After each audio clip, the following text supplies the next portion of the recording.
still hearing that you need to be the alpha pack leader with your dog? Here's a revelation for you.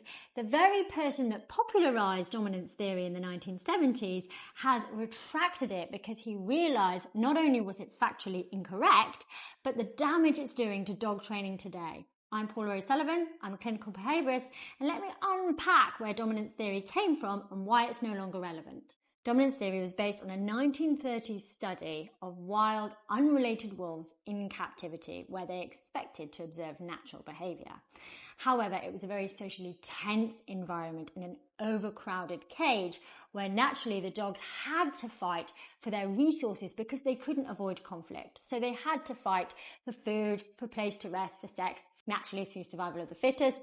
The larger, more dominant wolves asserted themselves as the alpha pack leader and a hierarchy was formed. Inspired by this study, this was then popularised in a 1970s best-selling book. But that very wolf researcher then retracted his theory when he had the chance to observe wolves in their natural environment over a longer period of time.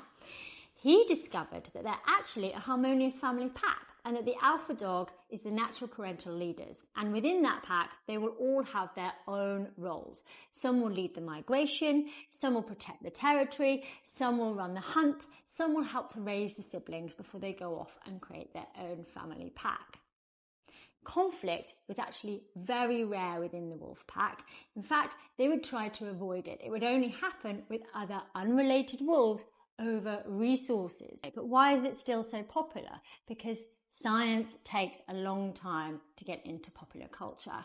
But let me reassure you, your dog is not trying to control you. In fact, you control every aspect of their life, what they eat, when they eat, where they walk, who they play with, etc. Forget about alpha roles, ditch the dominance and the rank reduction programs.